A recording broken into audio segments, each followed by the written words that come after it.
pero bueno, ya estoy aquí.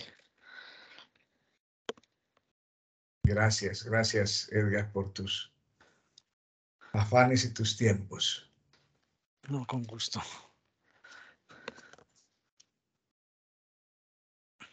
¿Tú usas la cámara del computador, Edgar, o cámara externa? Esa es una cámara externa. Ah, Está eso. contraluz. Creo, no puedo hacer nada más. No, bajarla un poquito para que no veamos solo los audífonos. Eso. No, pero igual no se ve nada. No, pero sí se ve mejor. Ahí se ve mejor. Sí, bueno. Ahí se te ve mucho mejor. Perfecto. Muy bien. Ahí sí que mejoró. Sí, sí, mejoró, sí, sí, sí. Sí, porque me paré.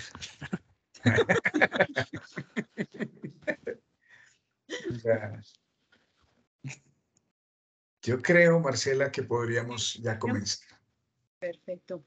Bueno, muy buenas tardes para todos y para todas. Bienvenidos a nuestra sesión número 81.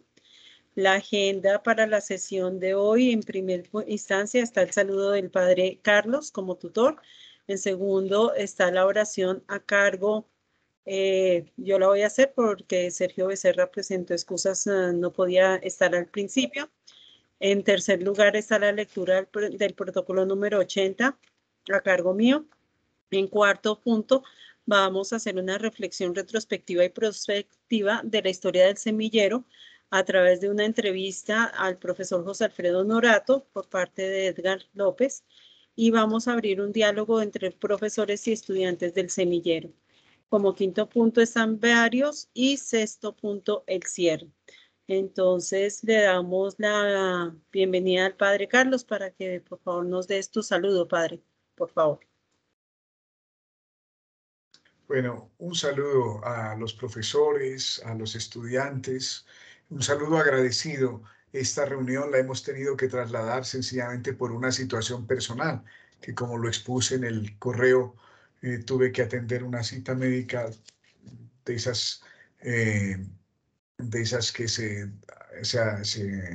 se dan con 3 meses después de solicitadas, así que uno no las puede perder.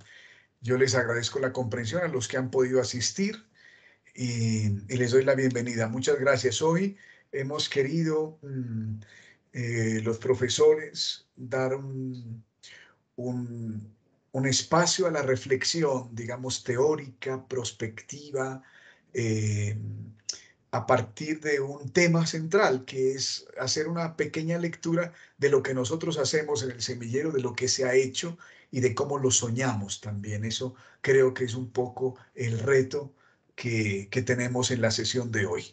Me alegra que los estudiantes nuevos estén, los nuevos integrantes del semillero estén y que participen tan activamente. Me alegra mucho eso y agradezco su participación. Me alegra también que, como ustedes saben, José Alfredo nos haya aceptado la invitación de poder exponer un poco eso. Como ustedes saben, los chicos nuevos, todos los demás sabemos, pero los chicos nuevos fue José Alfredo quien ideó, creó este semillero. De hecho, es el primer semillero en la Facultad de Teología. Cuando no se sabía, nosotros no sabíamos que era un semillero en nuestra facultad. Entonces él ideó este tema, lo crea buscando una temática particular y hombre, pues escucharlo a él para nosotros es fundamental, tanto para profesores como para estudiantes. Por eso, José Alfredo, muchas gracias por este diálogo que vamos a tener.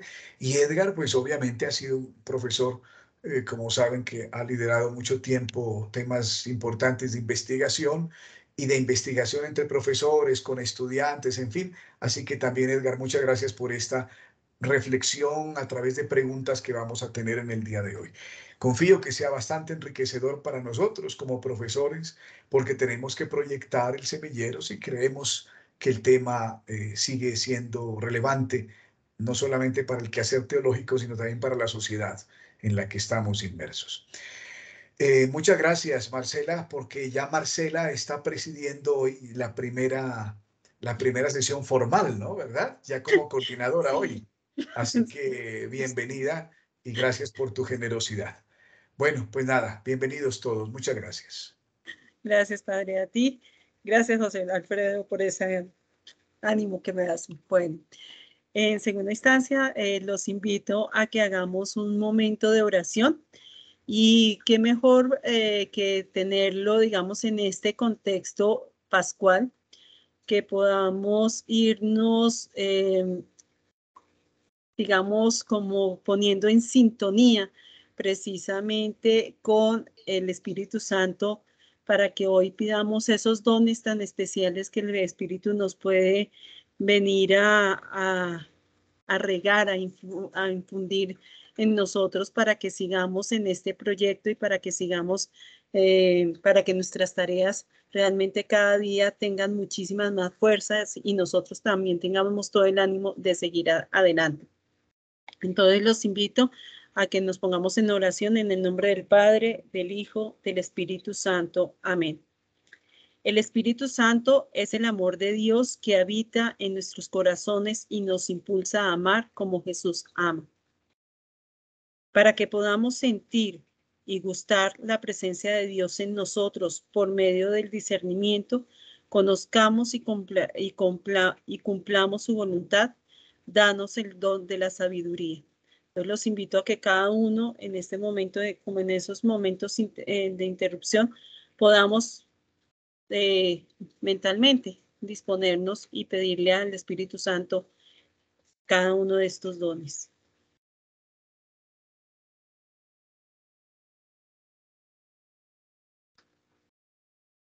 Para que penetremos en la profundidad del mensaje evangélico y así podamos conocer íntimamente a Jesús, amarlo, seguirlo e imitarlo en el servicio, danos el don del entendimiento.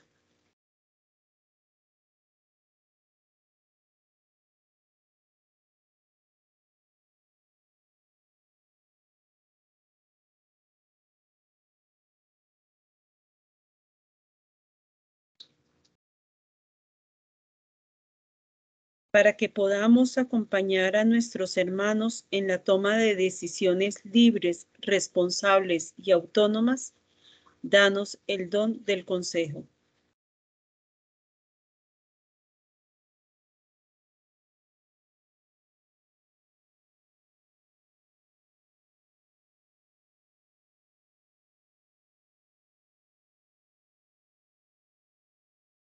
Para que sintamos la fuerza de Dios y seamos capaces de cumplir nuestros compromisos cristianos en medio de las dificultades, danos el don de fortaleza.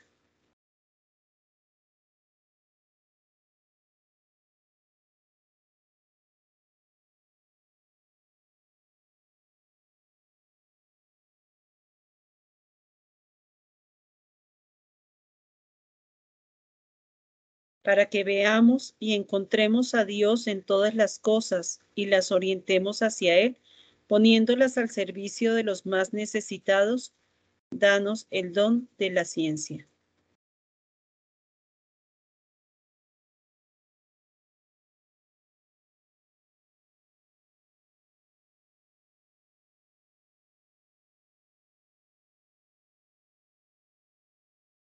Para que nos sintamos siempre hijos de Dios y hermanos de todos los hombres y mujeres en su Hijo, Jesús y su Madre María, danos el don de piedad.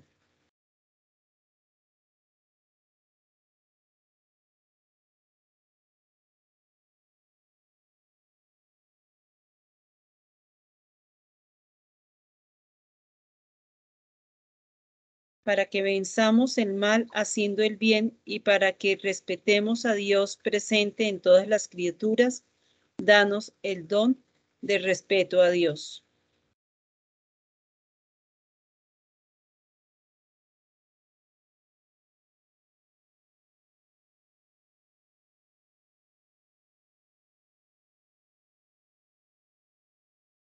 Oh Espíritu Santo, amor del Padre y del Hijo, concédenos con el auxilio de tus dones responder eficazmente a los grandes retos que tenemos en nuestros días y así cumplir tu santa voluntad. Por Cristo nuestro Señor. Amén. Amén.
¿Pasó algo con la conexión? Sí, yo no escucho a Marcela. Escucho yo tampoco, ¿verdad? ¿Se escucha? Y ahora sí. ¿Pero la música no se escucha? No, la música no se escucha. No, no Oh, escucho nada. perdón.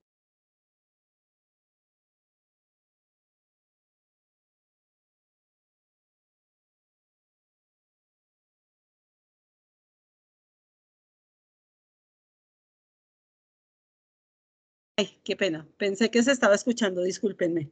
Bueno, no, que Dios nos acompañe, nos proteja y nos siga iluminando y bendiciendo con el Espíritu Santo. En el nombre del Padre, del Hijo, del Espíritu Santo. Amén. Muchas gracias. El tercer punto, vamos a hacer la lectura del protocolo número 80. Entonces, permítanme, por favor, voy a compartir la pantalla.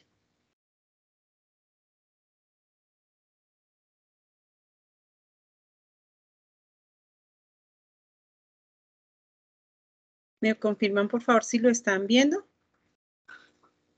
Sí, sí. Sí, señora. Bueno. Facultad de Teología, Semillero de Investigación, Aprendiendo a Ver de un Modo Diferente. Tutor Carlos Montaño. Nombre de la actividad, presentación de los avances de los equipos base, investigación Mujeres que leen la Biblia en el Valle del Cauca y primer simposio nacional de HBL. Protocolo número 80, fecha de la sesión marzo 29, fecha de presentación abril 24.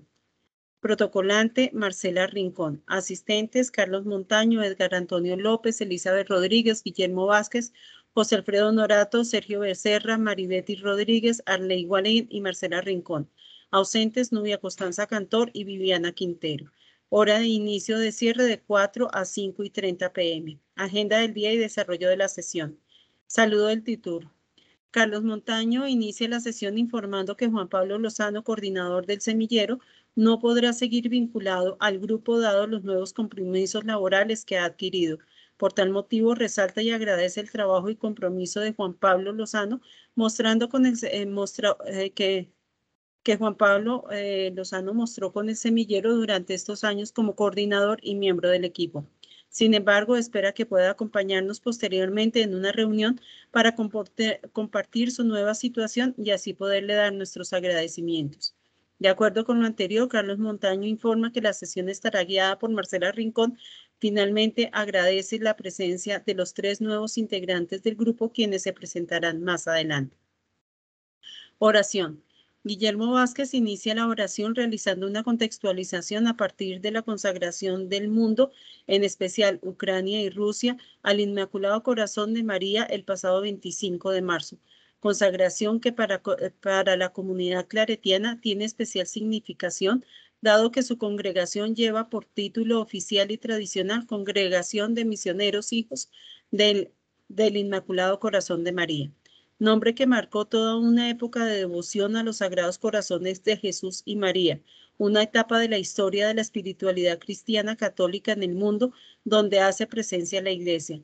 En tal sentido, Guillermo Vázquez nos invita a que oremos juntos el Ave María como semillero, uniéndonos en oración a todas las intenciones de la Iglesia, en cabeza del Papa Francisco, y junto con él pidamos por la paz para que cesen todos aquellos conflictos que nos deshumanizan. Lectura del protocolo número 79 a cargo de Arley Guarín y revisado por Sergio Becerra. Arley Guarín procedió a dar lectura al protocolo número 79, el cual fue valorado positivamente por cuanto recogió los elementos más importantes desarrollados durante la sesión en torno a la organización de los equipos base para las actividades académicas planteadas durante este año. Investigación Mujeres que leen la Biblia en el Valle del Cauca y el primer simposio nacional de HBL, y los avances que cada uno de estos equipos ha tenido.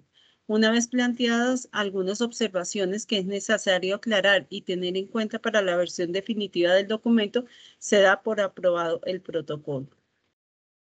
1.4. Bienvenida a los nuevos integrantes del semillero. Carlos Montaño da la bienvenida a los 3 estudiantes de la facultad que han manifestado su interés por participar en nuestro semillero gracias a su asistencia al encuentro de semilleros de investigación de la facultad realizado entre el 7 y 10 de marzo. La presentación de nuestro semillero fue el 9 de marzo y estuvo a cargo del tutor Carlos Montaño y la estudiante Elizabeth Rodríguez. Gracias a esta información y motivación, los estudiantes Sun-Jin Cho, Pedro, Amalfi Andrea Sierra Alta y Fanny Isabel Álvarez manifestaron su interés de ingresar a esta experiencia. Fanny Isabel Álvarez, del Ecuador. Se encuentra estudiando en Colombia la licenciatura en Teología. Su interés por integrarse al semillero parte de su participación en el curso de métodos exegéticos impartido por Carlos Montaño. Así pues, desde su visión, el semillero le brindará la oportunidad de llevar la teología del texto al contexto, más si este ejercicio se realiza desde el ámbito latinoamericano. Sun-Jin Cho, Pedro, de Corea del Sur. Lleva 6 meses en Bogotá tras haber vivido durante 3 años en Guatemala como misionero diocesano. Fue ordenado como sacerdote en 2017 y por encomienda de su obispo ha sido enviado a nuestra universidad para que tenga la oportunidad de aprender de otra manera de hacer teología. Cuenta con una maestría en Biblia y de allí su interés por el enfoque hermenéutico desde Latinoamérica. Amalfi Andrea Sierra Alta, de Venezuela, con doble nacionalidad. Actualmente es estudiante de la licenciatura de Teología. Su participación en el semillero parte de su interés por hacer una lectura bíblica desde y con las comunidades, en especial por su especificidad y ubicación en el contexto latinoamericano.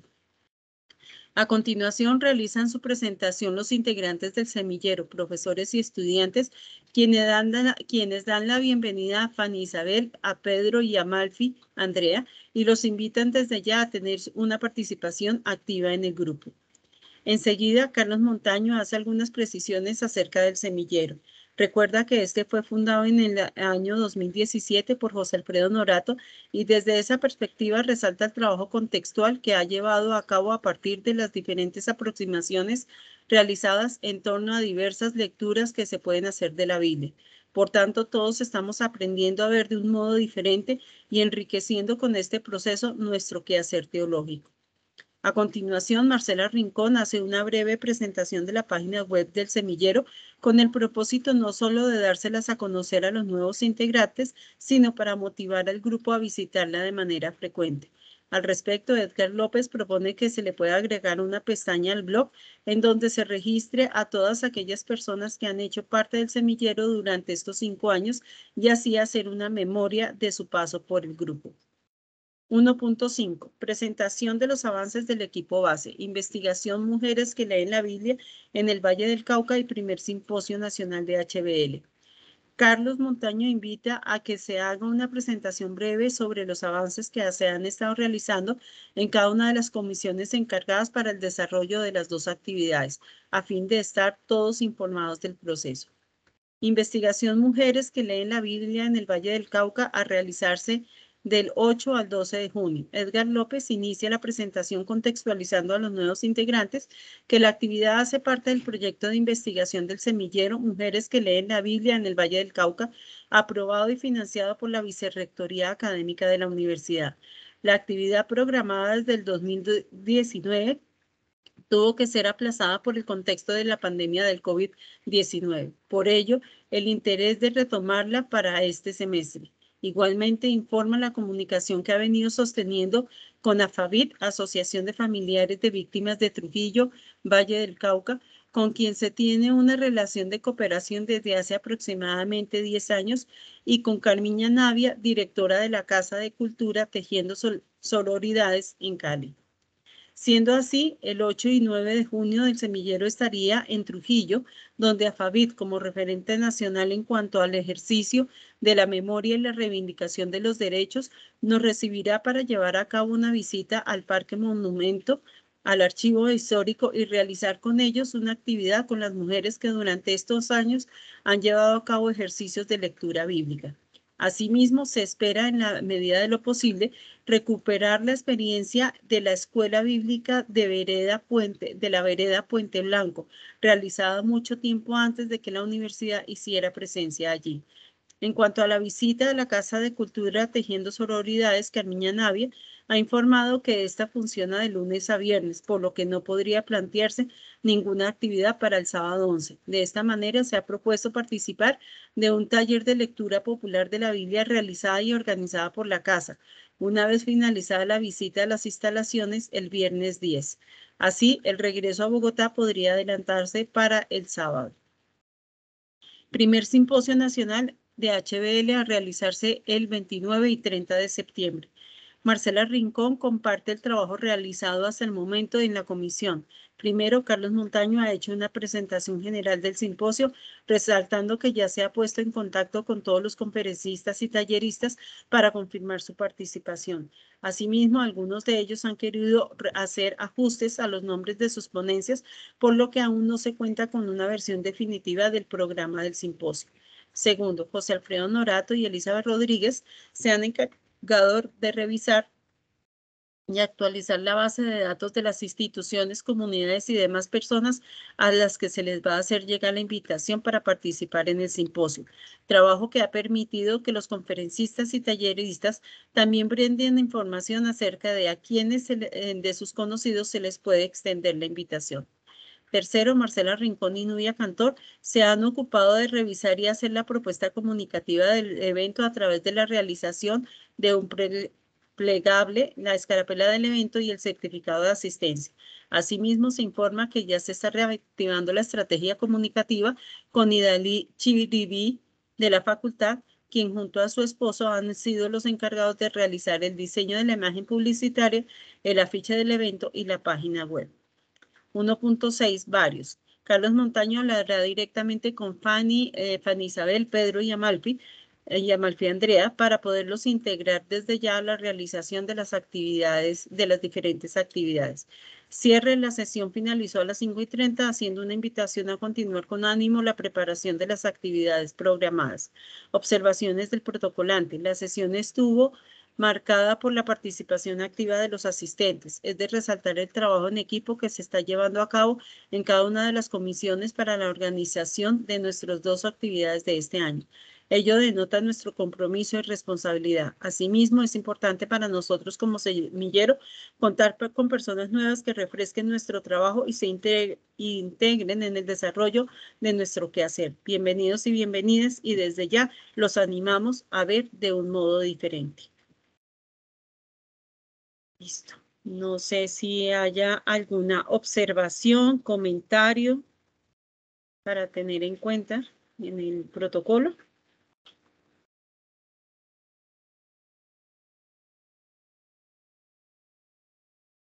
Yo no tengo ninguna observación, Marcela. Muchas gracias por el protocolo. Listo, entonces creo que queda aprobado, padre. No sé, José Alfredo. Todos. A ver qué. Dale, José Alfredo, ¿tienes la palabra?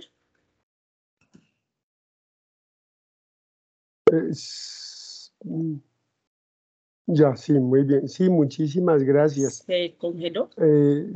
¿Ya me escuchan bien y me ven? Sí, bien. Gracias. Sí, bueno, pues la verdad, Marcela, me pareció no solo muy completo, sino demasiado completo.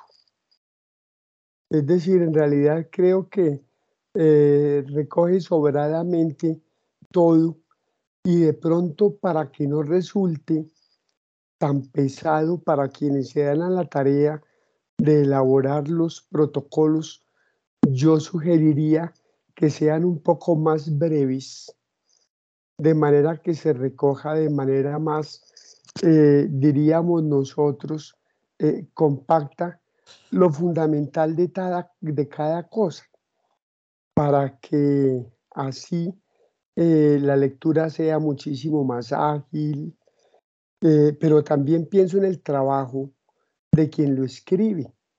Escribir breve y de forma precisa siempre es un ejercicio muy difícil, pero puede resultar valioso también para todos nosotros.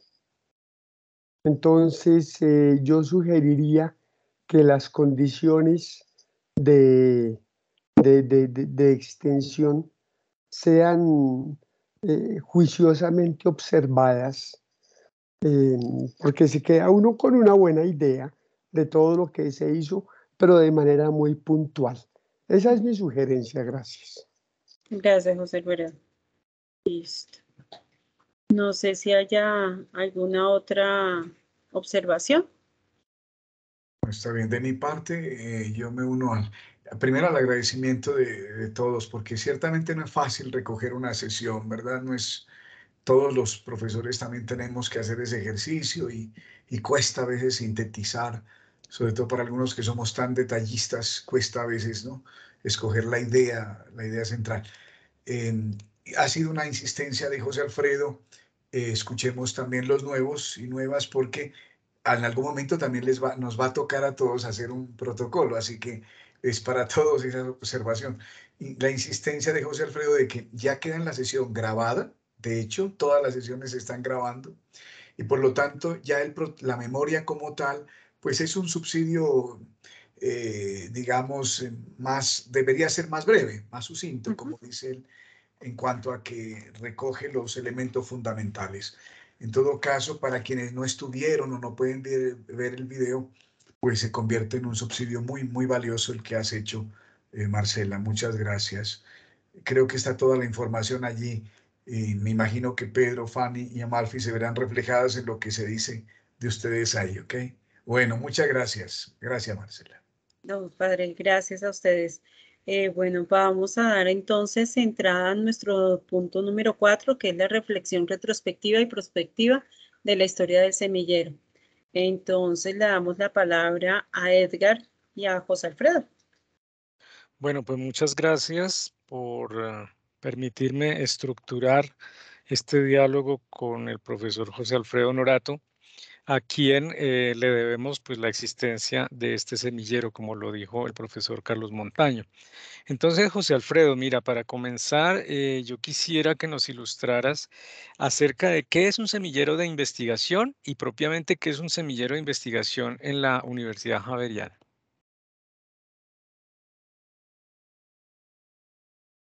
Edgar, muchísimas gracias. Tú tuviste la gentileza de compartirme previamente las preguntas como para que yo también fuera pensando y no respondiera así a quemarropa, aunque pueda uno responder bien, ¿verdad? Pero así tiene tiempo para reflexionar un poco más, quizás sobre lo que conviene en realidad identificar como fundamental. O sea, ese es el punto. Y yo, para la universidad, un semillero es un ambiente de formación. Es un ambiente de formación para la investigación, donde en principio se encuentran dos tipos de personas, unas que tienen un poco más de experiencia y otras que están comenzando, avanzando en ella. Y eso tiene que ver con una disciplina específica. En nuestro caso, la teología. Y en nuestro caso propio de la teología, la Biblia. Y en nuestro caso propio de la Biblia, la hermenéutica bíblica en América Latina. Entonces yo diría que en principio, desde la perspectiva de la universidad, eso es un semillero, un ambiente de formación, un ambiente de crecimiento, compartido, compartido entre profesores y estudiantes. Bueno, primero. Segundo, un semillero lo reflexionaba yo un poco, sobre todo anoche. Les comparto. La figura es muy bella porque se parece a la figura del nido, de los pájaros. En un nido las aves ponen sus huevos, los cuidan el tiempo necesario para que el huevo reviente. Cuando el huevo revienta, nace el bebé pajarito, pero está en el nido solo lo que necesita estar. Y luego pues se va. se va a hacer su vida de paro y evidentemente, seguramente con el tiempo, a hacer su propio nido y como a continuar un poco ese proceso. Pues un semillero es eso. O sea, un semillero es un espacio donde se ponen semillas y se les cuida para que crezcan, pero una vez que van creciendo las plantitas, se van plantando en espacios mayores para que se vuelvan plantas grandes y produzcan lo que tienen que producir. Ahora, ¿qué necesita un semillero? Pues un semillero necesita tierra, necesita abonos, necesita agua, necesita cuidado, necesita cariño y necesita la figura del que está ahí cuidando.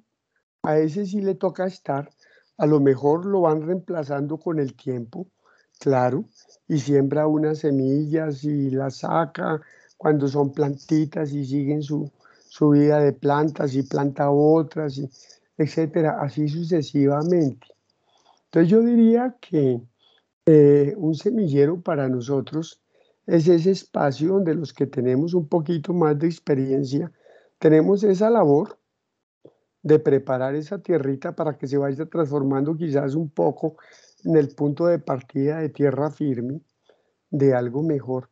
Y eso tiene que ver de forma directa con lo que nos congrega, que es nuestro interés específico por la hermenéutica bíblica en América Latina.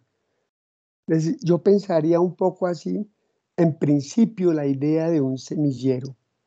Y como les decía, y como te decía, Edgar, pues la comparo mucho con la figura del nido, así, porque es una realidad muy de paso. Eso tiene su enorme valor, porque mueve también a que lo que se hace se siga haciendo, se continúe y se vuelva uno una especie de continuador de esa realidad. Bueno, muchas gracias, José Alfredo, por esta respuesta y la bella imagen del nido que sirve a los pájaros y que están llamados en algún momento a abandonar. En segundo lugar, quisiera pedirte que nos recuerdes, para los que ya lo sabemos y que les cuentes a quienes no lo conocen muy bien, cuáles son los orígenes de este semillero en hermenéutica bíblica latinoamericana. Sí, con gusto, Edgar, gracias. Tres, digamos que tres ideas he como dispuesto para esta pregunta. Yo creo que el estudio de la teología, tanto como la fe misma, tienen que llevarlo a uno como creyente a ir formando su comprensión de Dios, para que se pase un poco de una comprensión genérica e ingenua a una comprensión madura. En el caso de la Sagrada Escritura, por ejemplo, pues como uno también depende de la cultura en la que nace, en la que vive, en la que crece. ¿Mm? En el caso colombiano, pues yo, seguramente como la mayoría de los jóvenes colombianos, en mi época y quizás todavía, en un primer momento de comprensión muy ingenua de las cosas, en relación con la Biblia, uno se atreve a pensar que la Biblia cae del cielo hasta empastada. Así se lo digo yo a mis estudiantes, porque como uno tiene claro que la Biblia es palabra de Dios y es la palabra de Dios, esa realidad pesa muchísimo. Entonces, uno no se hace preguntas críticas de frente a la Biblia. No, uno jamás se pregunta realmente quiénes la escribieron y para quiénes y por qué, con qué tipo de intencionalidades. Esas son preguntas críticas, es decir, que pueden resultar demasiado críticas para un joven corriente, para un lector corriente. No, uno siempre lee la Biblia en el contexto cultural nuestro queriendo establecer una relación directa con la propia vida y como queriendo captar que ese texto le diga a uno algo, porque es la palabra de Dios. O sea, un poco así. Pero uno cree que la Biblia, por ser sagrada, así bajó del cielo, hasta empastada y con pestañitas indicando dónde están los libros y todo. O sea, uno piensa un poco eso. Pero con el tiempo lo que uno va descubriendo cuando estudia teología es que el estudio de la teología tiene que estar conectado permanentemente con la experiencia de fe para que la comprensión de Dios se vaya madurando bien. Y entonces la fe madura sea una fe inteligente, sea una fe que toma decisiones de forma responsable,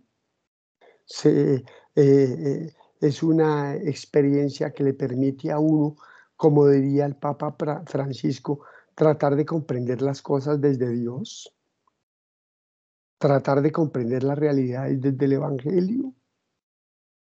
Y en ese orden de ideas, pues yo quisiera aquí, en mi segunda idea, decir lo siguiente. Cuando yo comencé a estudiar Biblia y todo lo que tiene que ver con la Sagrada Escritura, yo lo hice porque sentía un particular gusto académico por la Sagrada Escritura, porque en la época en la que yo hice secundaria, algunas de las asignaturas que en esa época llamaban vocacionales, porque le querían ayudar a los jóvenes como a desarrollar ciertos talentos, a desarrollar ciertos gustos. Pues existían como asignaturas vocacionales, por ejemplo, el dibujo técnico, por ejemplo, la guitarra, por ejemplo, la pintura, y así sucesivamente. Pero en algunos colegios de esa época existía también como asignatura vocacional el estudio de las lenguas clásicas, griego y latín. Eso hoy no existe en el currículo de la secundaria en absolutamente ningún colegio de nuestro país, por bueno, regular o en fin, que pueda ser. Eso no existe, pero en esa época existía. Y yo por ahí comencé a sentir como cierta pasión por el conocimiento del griego y del latín, y como se estudiaban estas dos lenguas en cuarto, quinto y sexto de bachillerato, correspondientes a los grados actuales de 9, 10 y 11. Entonces, en esos 3 años yo tengo clarísimo que terminé con un conocimiento mínimo que me permitía tratar de entender los poetas griegos y latinos. Eso es mucho decir, porque la lírica, la poética griega y latina es terriblemente compleja. Pero bueno, digamos que me dieron lo básico para tratar de entender eso. Y entonces mi papá y mi mamá me regalaron un Nuevo Testamento en 3 idiomas. Venía el texto en 3 columnas. En una columna en griego, en la siguiente columna en latín y en la siguiente columna en español. Ese Nuevo Testamento todavía existe, liderado por los jesuitas Bover y O'Callaghan. Es decir, todavía existe, claro, un poco como reliquia, pero es una cosa, ya no lo editan permanentemente, es precioso, absolutamente precioso el texto. Y entonces, desde entonces yo me di a la tarea como de leer el Nuevo Testamento y sobre todo los evangelios en las 3 lenguas, pero queriendo como comprender cómo traducían del griego al latín y del latín al español. Solo que ahí ya no era literatura lírica, ya no era poesía, sino que era prosa, sobre todo, que es la forma característica del Nuevo Testamento. Salvo algunas pequeñas piezas pues en verso.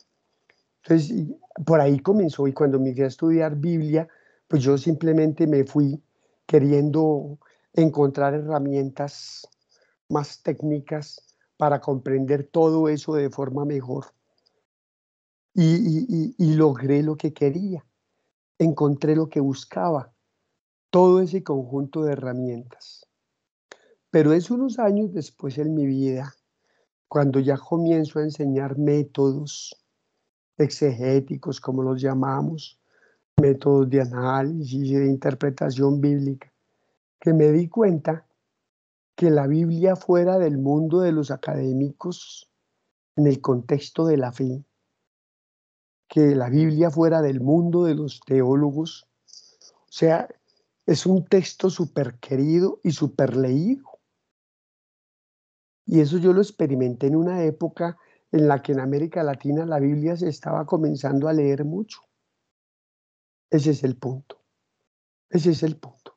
Y mi tercer pensamiento, mi tercera idea. Un día me encontré con una frase de Gregorio Magno, de Gregorio el Grande, una atractiva figura cristiana del siglo VIII, ¿no? Con esta frasecita llegó a mi vida por allá terminando el siglo pasado, por allá como en el 97, por ahí. El sentido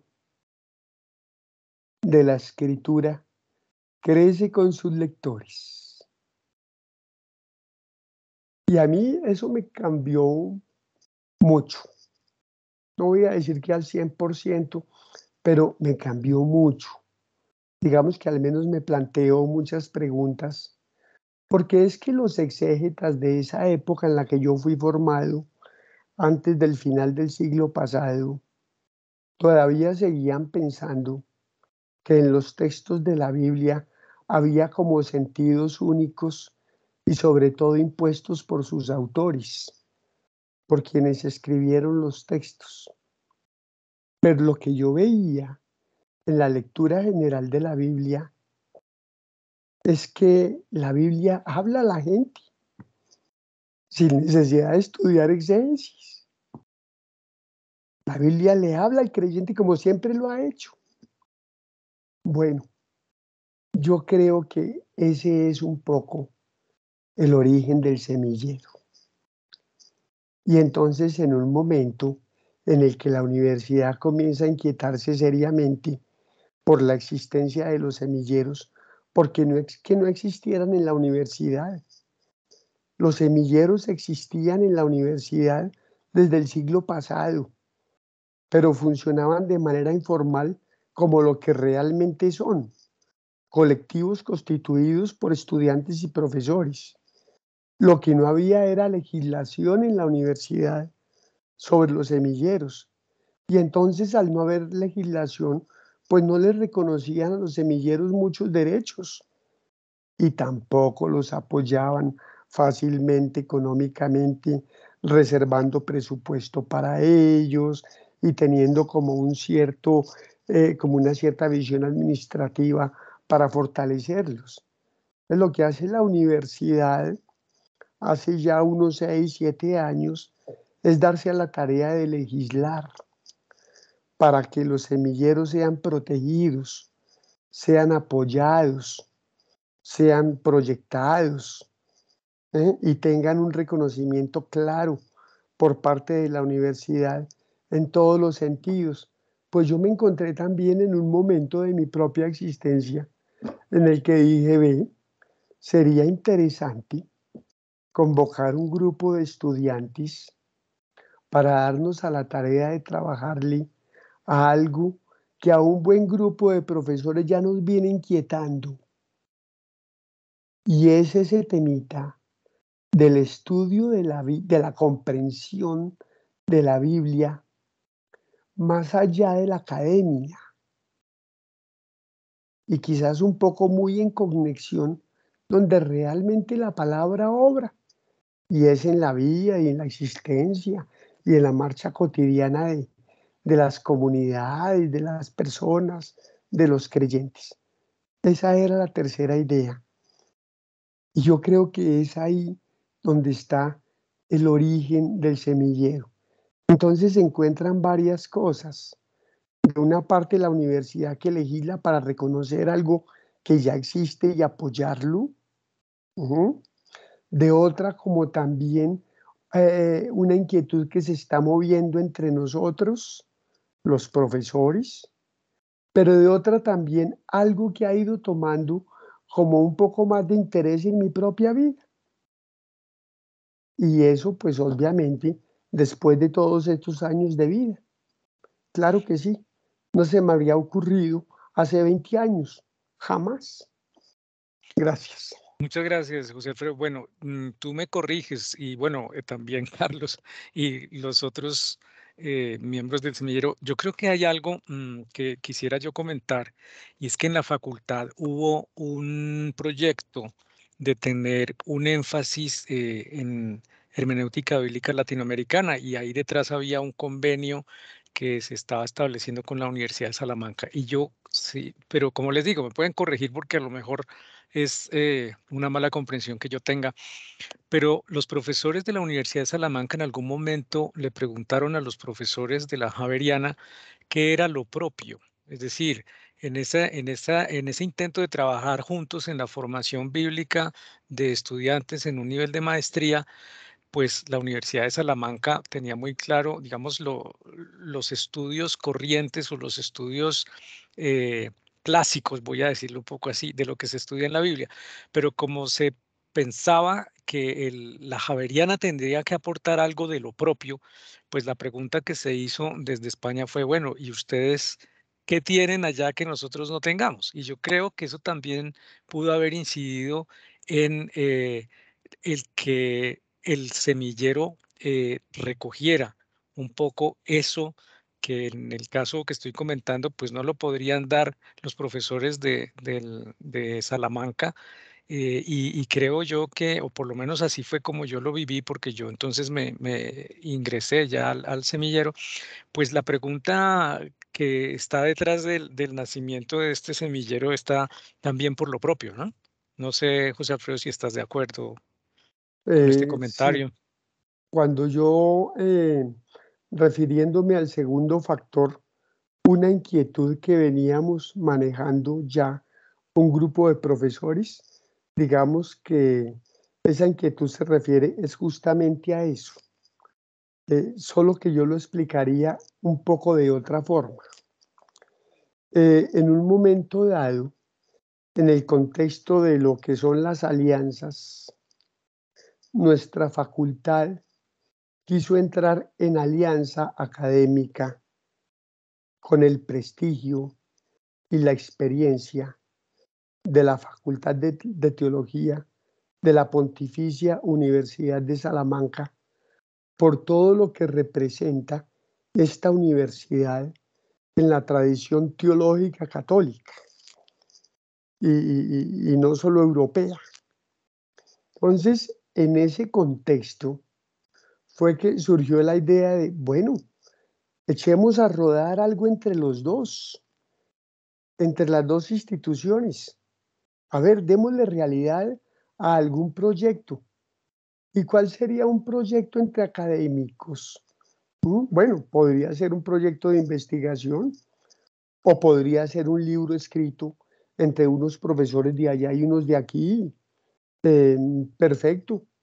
O podrían ser una serie de cursos entre profesores de allá y profesores de aquí, cursos allá y cursos aquí. O sea, hay muchas formas de compartir actividades, pero el discernimiento nos fue llevando a que un programa de posgrado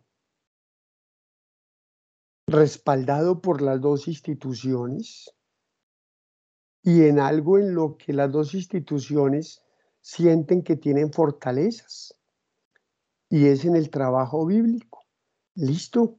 Entonces propongamos un énfasis en dos realidades: exégesis y hermenéutica bíblica latinoamericana.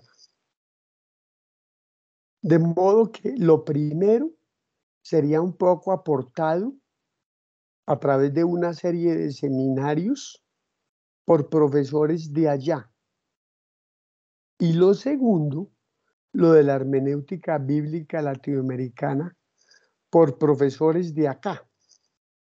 Solo que yo no diría que en realidad lo segundo responde a la pregunta, bueno, ¿y ustedes qué tienen propio para que eso sea lo que aporten?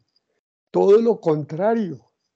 Nosotros lo que reconocíamos con la hermenéutica bíblica es que sí, esa es una realidad que tenía que caracterizarnos o que debería caracterizarnos en el plano del conocimiento y del trabajo bíblico, pero desafortunadamente débiles, frágiles en ello, porque no ha habido propiamente hablando una tradición investigativa a ese respecto, sobre ese aspecto en nuestra Facultad de Teología, que ha sido muchísimo más exegética.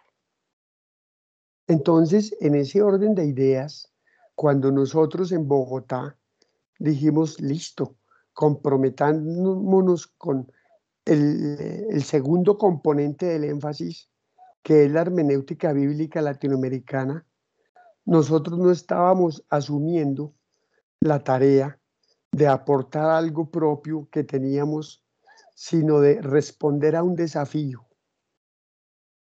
de construir algo que necesitábamos construir para poder entender muchas cosas que están bíblicamente pasando en América Latina.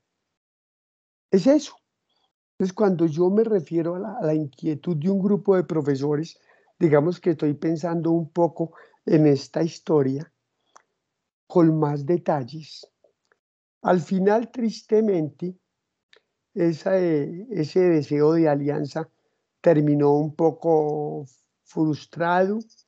Nos quedamos aquí con la idea de que hubo malentendidos, porque pensamos que Salamanca iba a apoyar también económicamente a nuestros candidatos en Colombia y al final como que, no, si ustedes los quieren mandar a Salamanca, pues que vengan, aquí hagan seminarios y tal, nosotros se los reconocemos para el énfasis, pero cada uno paga lo suyo y, o sea, no resultaba tan viable, por el contrario, resultaba demasiado complicado y tristemente quedó el nada, pero quedó la idea, quedó la motivación. Ese énfasis se frustró un poco en ese sentido porque se ha sacado adelante de otra forma en la facultad. Y por eso entonces está funcionando como énfasis en el programa de maestría en teología, entiendo, y van llegando estudiantes, así graneaditos, pero van llegando y se les va acompañando y se les va orientando por ahí.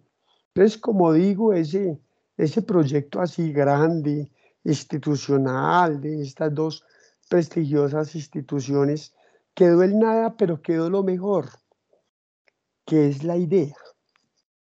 Y esa idea tomó cuerpo en el semillero. Muchas gracias, José Alfredo.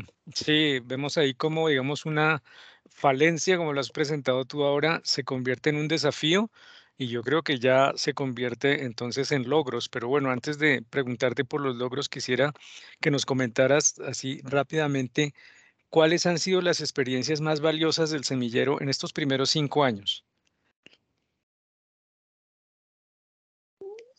Edgar, pues todo.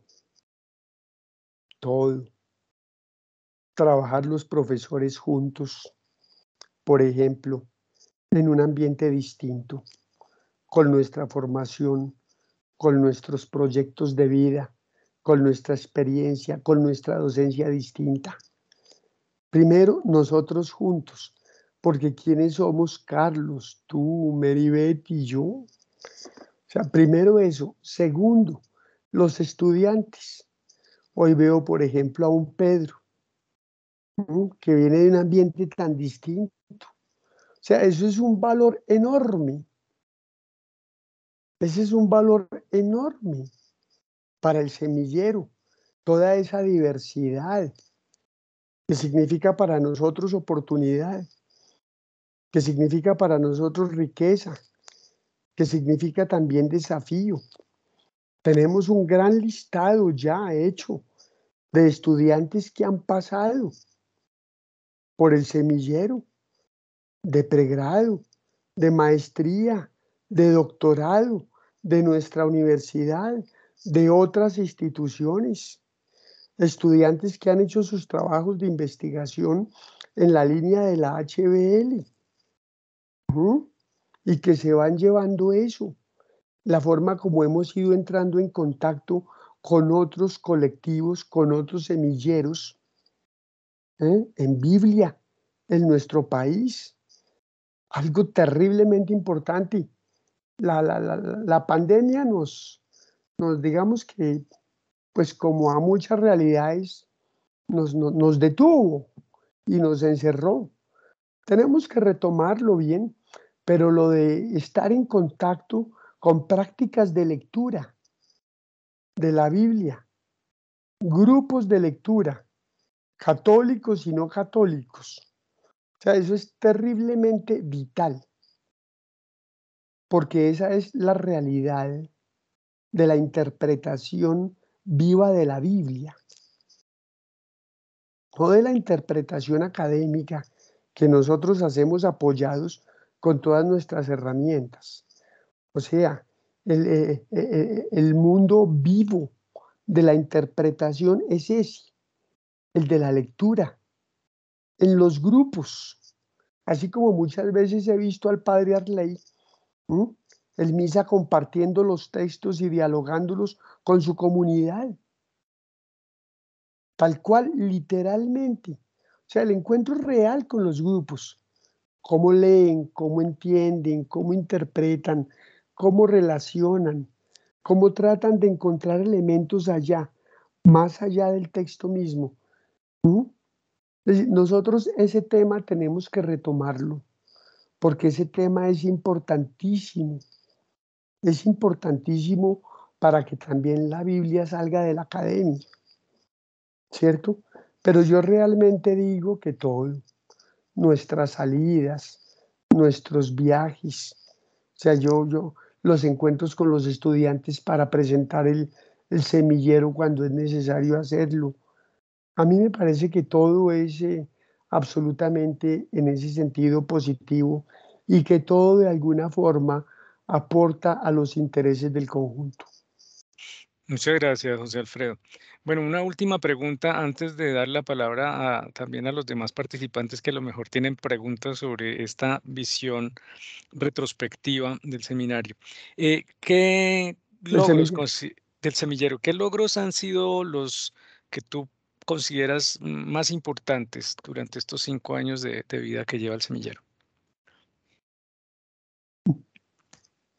No sé. Yo creo que un logro es seguir manteniendo vivo el interés por la hermenéutica bíblica latinoamericana. Yo creo que un gran logro es el trabajo de investigación que estamos realizando en torno a la realidad, a la recuperación de figuras vivas y difuntas que han sido altamente significativas para el trabajo de interpretación de la Biblia en América Latina. O sea, no simplemente profesores de Biblia, no es eso. Simplemente figuras de la interpretación de la Biblia en Colombia.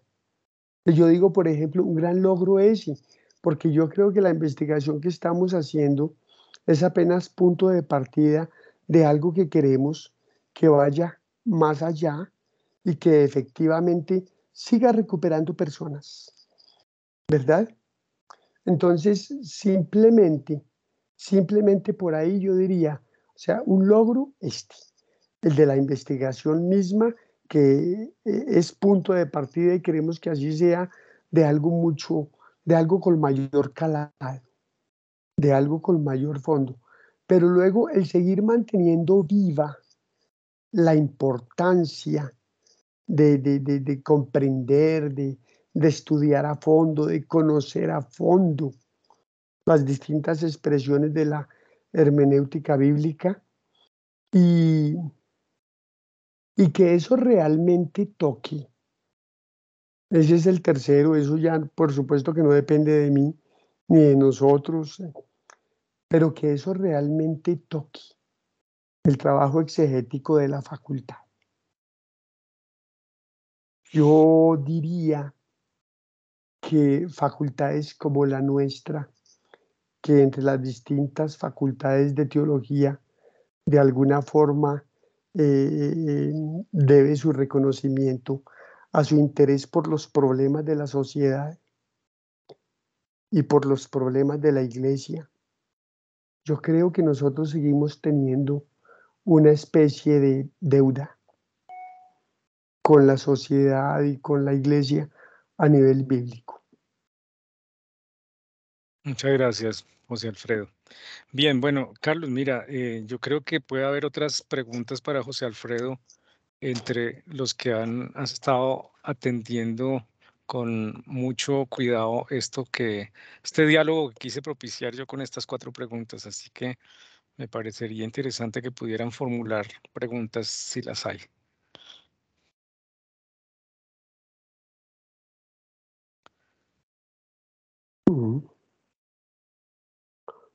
O si no me quieren preguntar nada. No, pero Arley está levantando la mano. Sí tiene una pregunta, Arley.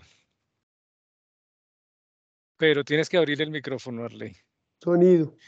Agradecer esa visión retrospectiva y que es al mismo tiempo prospectiva para nosotros, a José Alfredo, porque es la memoria viva del semillero. Esto es muy importante porque nos pone al día en lo que ha sido todo un tiempo de vida y de servicio. Yo tengo varias preguntas, no sé, el objetivo no es si las podamos resolver todas, pero una de ellas tiene que ver primero con si hemos dentro del semillero hecho algún ejercicio de lectura a partir de los participantes de algún texto bíblico que se pueda, digamos, como poner como un ejemplo de lo que significa la diversa aproximación a un texto originario que cobra vida cuando un estudiante o cuando diversas personas con diversos intereses vienen acá y se encuentran con la posibilidad de leer el texto. Eso sí lo hemos hecho como ejercicio al interior del semillero. Y lo segundo es de qué manera el semillero puede aprovechar la riqueza de las lecturas contextuales que se hacen en los diferentes grupos de los cuales nosotros podemos proceder y cómo esas lecturas pueden también iluminar el caminar del semillero. Eso tiene que ver con el contexto de ya más afuera que adentro de nosotros. Y tercero, con su experiencia y su sabiduría, ¿cómo sueña? ¿Cuál sería el ideal de semillero y de experiencia que usted quisiera vivir aquí con nosotros, con este grupo tan plural, tan rico, que digamos que cada vez se va nutriendo con nuevos integrantes? Ya, Arley, mil gracias. Mira, optaría sobre todo por la primera y la tercera de las preguntas. A ver, en la primera, si en alguna sesión hemos tomado un texto así muy específicamente de la Biblia, del Nuevo Testamento, de los Evangelios, y decimos, a ver, vamos a hacer hoy un ejercicio de análisis, de interpretación. O sea, si es en ese sentido, no. Pero si es en el sentido de la forma como desde distintas perspectivas se están queriendo comprender los textos, sí. cuando nos hemos acercado, por ejemplo, a Gonzalo de la Torre, e incluso el mismo Edgar tomaba una serie de textos para mostrar cómo con el método interpretativo de Gonzalo de la Torre estaba teniendo lugar esto, así, así y así. O cuando lo referíamos a propósito de Neftali Vélez, por ejemplo. Entonces, en ese orden de ideas, digamos que más que los ejercicios prácticos, desde el punto de vista práctico, lo que nos hemos ido, lo que nosotros hemos ido haciendo es identificando las perspectivas hermenéuticas, las perspectivas comprensivas con la cual tiene lugar el encuentro con los textos. Es decir, eso puede resultar muchísimo más, creo, valioso para la dinámica misma del semillero. Bueno, lo primero. La tercera, que cómo sueño el semillero, que, oye, Arley, ¿sabes qué? Hoy por hoy, yo creo que es importante que la gente sea lo que quiere ser. Que las personas vayan haciendo su propio camino. Como los papás a veces quieren que uno sea de una determinada forma y se esfuerzan por irle poniendo todo para que uno vaya como respondiendo a eso que ellos quieren de uno. Claro, todo papá y toda mamá quieren que sus hijos sean en principio personas de bien, ¿cierto? Pero lo fundamental es que cada uno construya su propio destino y entonces que vaya en la vida disponiendo todo lo que necesita para que sus decisiones le permitan eso, realizarse, ser feliz, ir construyendo su propia historia bien. Entonces, en ese orden de ideas, yo digo que no, el semillero en cada momento tendrá que ir definiendo lo que quiere ser, lo que quiere ser. Yo creo que en su momento cuando arrancó, yo tenía una idea del semillero y la idea que tengo hoy del semillero es otra. Al comienzo, en esa época, hace 5 años, un poco antes, sí, quizás un poco más normativa, porque el semillero estaba tratando de arrancar y había que darle forma y entonces tocaba más juiciosos, por decirlo así, en muchas cosas. Pero hoy a mí me parece que resulta también muy provocativo que un semillero sea un ámbito de libertad, donde el colectivo mismo va definiendo y se va como autodeterminando, sin que se vuelva, sin que termine autorreferenciándose, pero sí que se vaya determinando. Entonces, a mí eso hoy por hoy me parece muy interesante y uno estar atento a lo que va pasando y tratar de apoyarlo. Eso pienso yo hoy, más o menos. Incluso de los procesos formativos. Así pienso un poco las cosas hoy. Arley, gracias.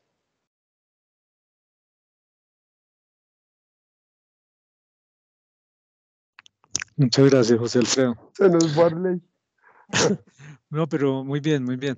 La pregunta y la respuesta. No sé si hay más preguntas. Marcela y Amalfi. Sí. No, yo gracias padre, y gracias a Edgar y gracias a José Alfredo por esta retrospectiva.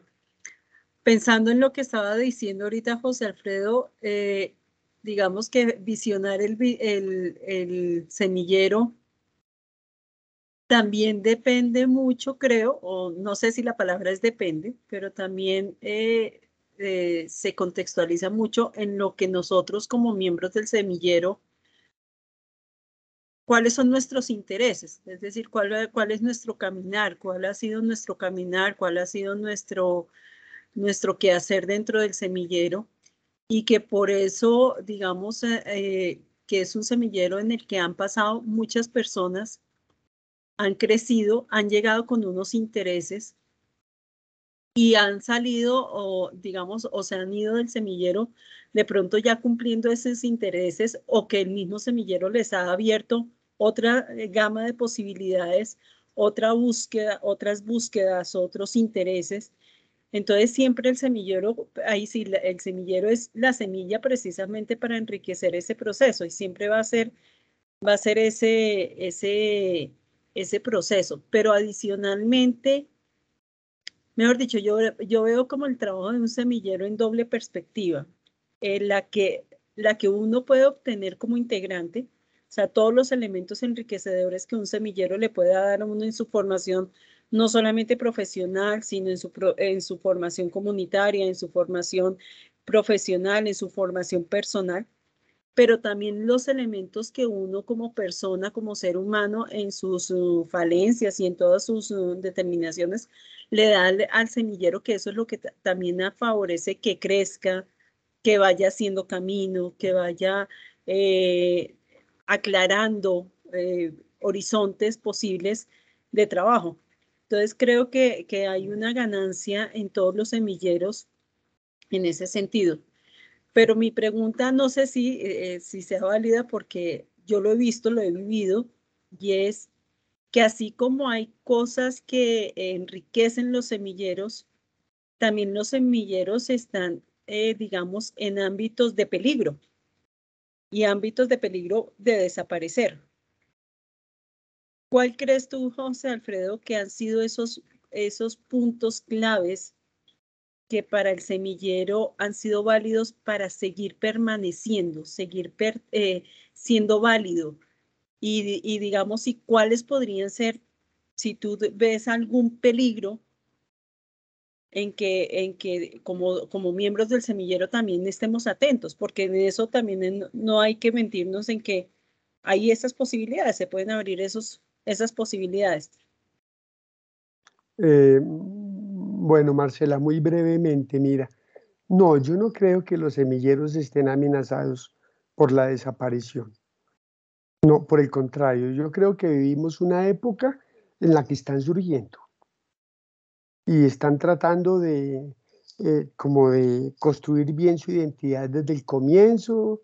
Bueno, con muchos semilleros que yo he más o menos reconocido ahí en la universidad, digamos que su esquema de funcionamiento es tan rígido que parecen grupos de investigación, pero no son grupos de investigación, o sea, son semilleros, pero es como si fueran grupos de investigación, porque incluso desarrollan proyectos de investigación con la participación de los estudiantes, muy interesante, pero funcionan como si fueran grupos de investigación.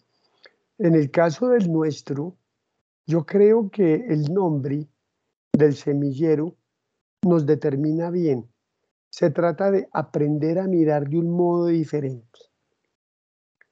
Y creo yo que a eso es a lo que se orienta la HBL, a enseñarnos y nosotros a aprender a mirar de un modo diferente.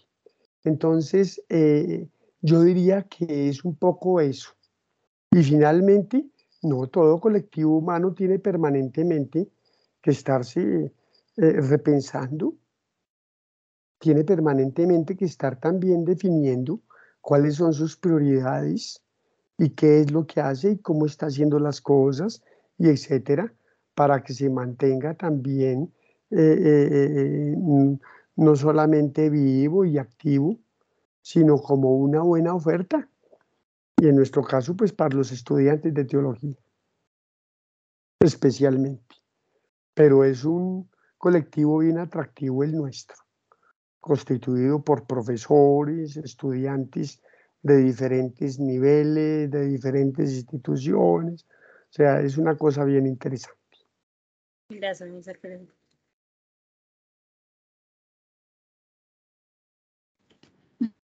Listo.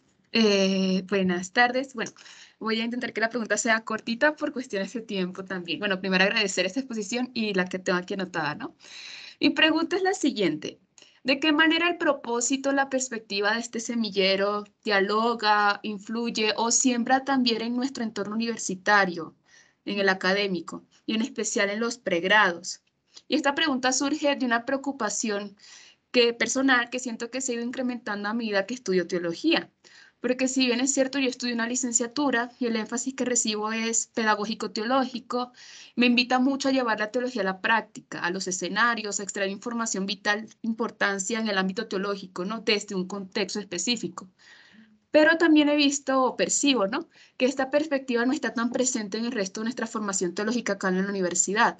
Y personalmente siento que es preocupante porque pues al final salimos de la universidad como teólogos, pero que no siempre sabemos cómo hacer como esta relectura, ¿no?, de los contextos, como lo dijiste muy bien en la exposición, ¿no?, de que la Biblia vaya más allá del ámbito académico, ¿no? Y entonces mi pregunta iba en torno a esa preocupación.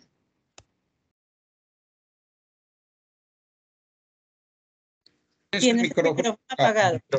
Sí, tienes que abrir el micrófono, José Alfredo. A veces suele olvidársenos, aunque tratamos de estar atentos. Qué barbaridad, ¿no? Bueno, mira, una de las grandes responsabilidades de uno como estudiante es tratar de estar integrando permanentemente todo lo que recibe para que no quede desarticulado y para que todo eso esté en función de un objetivo. Perfecto. Como para responder de manera simple y espero no simplista a tu pregunta, es a eso a lo que yo me refería cuando decía que la HBL logre influir más en el trabajo exegético de la facultad. Es a eso a lo que yo me refiero. Así nomás.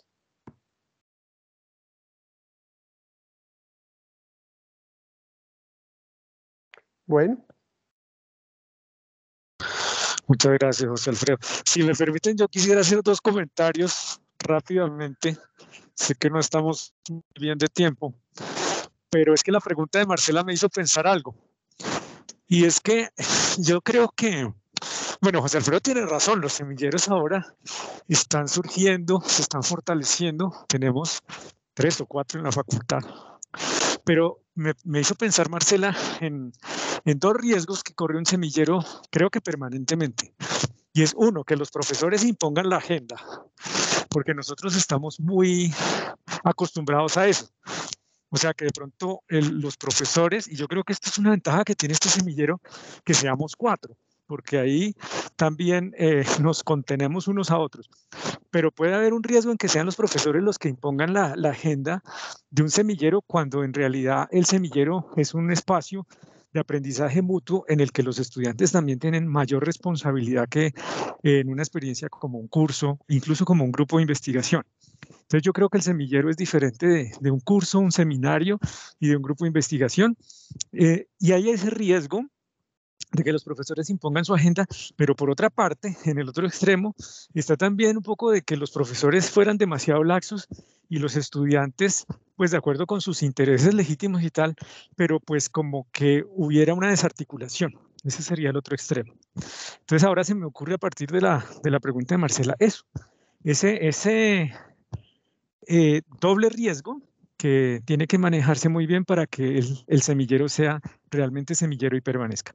Y sobre la pregunta de Amalfi, yo quisiera comentar que yo creo que parte de las responsabilidades de los estudiantes de un semillero como este es darlo a conocer. Porque Amalfi dice, bueno, pues no sé si no permea lo suficiente la facultad, y yo creo que ahí hay una responsabilidad de ustedes como estudiantes de pregrado y también de los estudiantes de posgrado, que el trabajo del semillero se dé a conocer, porque para los profesores también esa es una tarea, pero nosotros tenemos ciertas limitaciones obvias por nuestro rol en la facultad. Yo creo que en el voz a voz y en la cotidianidad de unos estudiantes con otros se puede dar a conocer el semillero, y se puede también abrir la posibilidad de que muchos otros estudiantes participen de él. Esos eran mis 2 comentarios. Muchas gracias.